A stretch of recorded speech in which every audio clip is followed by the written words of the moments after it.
हमारे स्टूडियो में भारतीय जनता पार्टी के जिलाध्यक्ष रविंद्र जी शिमाली तशरीफ़ लाए हैं, जिनसे हम आज जानना चाहेंगे कि लोकसभा और राज्यसभा के अंदर 3 बिल कृषि सुधार के पेश किए गए हैं जो कि बहुमत से पास हो गए हैं, परंतु उसके बाद भी कांग्रेस व अन्य विपक्षी दल उसका विरोध कर रहे हैं। हरियाणा, पंजाब में सबसे ज़्यादा किसान आंदोलन थे। बताते हैं कि उनके हित के बिल हैं, एमएसपी वही रहेगा, कॉन्ट्रैक्ट खेती के अंदर उनको फ़ायदा होगा। आइए इन सब के बारे में विस्तार से जानकारी चाहेंगे रविंद्र जी शिमाली से। रविंद्र जी शिमाली। देखिए, जिस प्रकार से भारत के यशस्वी प्रधानमंत्री जी ने अपने घोषणा पत्रों में जिन घोषणा का उल्लेख किया था, कश्मीर समस्या हो, राम मंदिर के निर्माण की बात हो, मैं सोचता हूँ प्रत्येक क्षेत्र में सभी उपलब्धियां हासिल हुई हैं और उनके मन में था कि किसानों का आर्थिक स्तर किस प्रकार ऊंचा उठ सके, वो अभी आर्थिक समृद्धि की ओर अग्रसर हो और किसानों को अपनी उपज का पूरा दाम मिले। इस हेतु उन्होंने संसद के अंदर किसान बिल पारित करवाया है। किसान बिल पारित होने के पश्चात जिस प्रकार से कांग्रेस और अन्य विपक्षी दल अपने अंदर एक बौखलाहट का अनुभव कर रहे हैं, उनको लगा कि एक बहुत बड़ा वर्ग हमारे हाथ से निकल जाएगा। आज आप विचार करें, पंजाब के अंदर,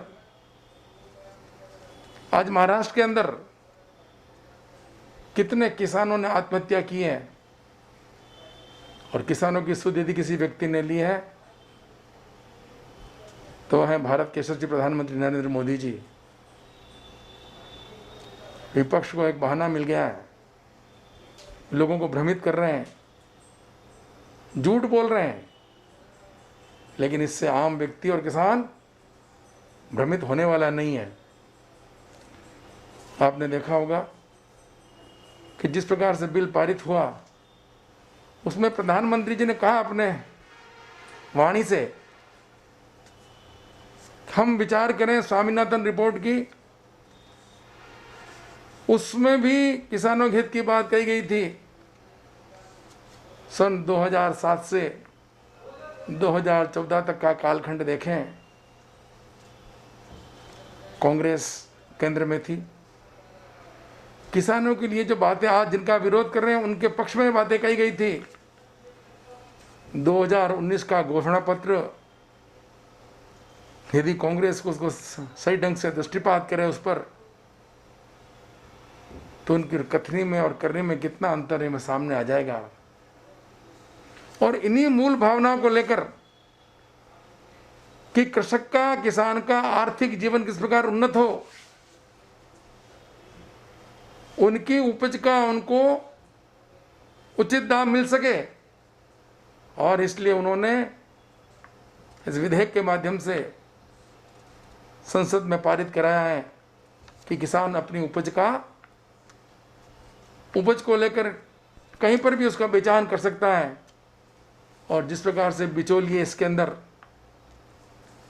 उनके हक को मार रहे थे, अब बिचौलिए इस कड़ी के अंदर मैं सोचता हूँ हट जाएंगे और जो भी लाभ होगा वो सीधा सीधा किसान की जेब में जाएगा।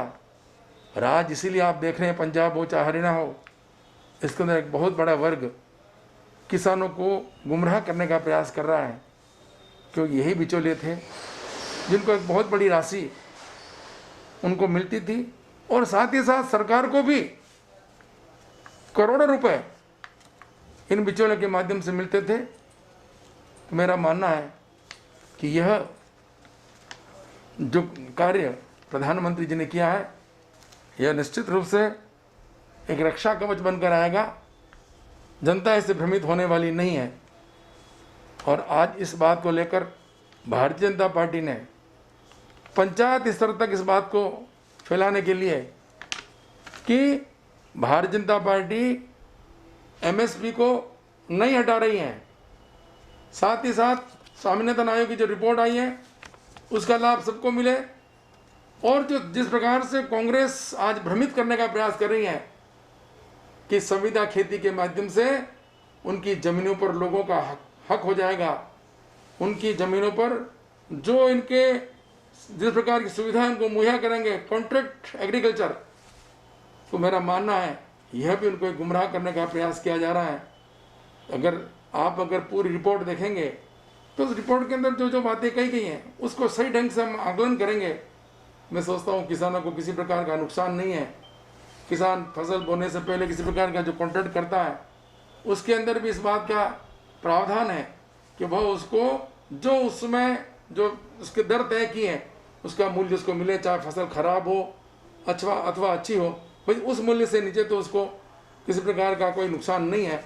तो मेरा मानना है किसानों के हित के लिए जिस प्रकार से कार्य किया है और इस घोषणा पत्र में नरेंद्र मोदी जी ने सरकार के जो लक्ष्य थे उनको पूरा करने का प्रयास किया है। और कांग्रेस आज वास्तव में झूठ बोलकर लोगों को भ्रमित कर अपने घोषणा पत्र में जिन्होंने घोषणा की थी 2019 के अंदर उसके विपरीत जाकर आंदोलन धरना कर रही हैं। हम सभी भारतीय जनता पार्टी के सभी कार्यकर्ताओं को, आम जन को इस बात के लिए विचार करना चाहिए कि ऐसे बिल का जो लोग विरोध कर रहे हैं वह उचित नहीं है। हम और आपने देखा होगा कि विभिन्न चैनल माध्यम के माध्यम से किसानों ने भारतीय जनता पार्टी के सरकार का आभार व्यक्त किया है, प्रधानमंत्री जी को धन्यवाद ज्ञापित किया है।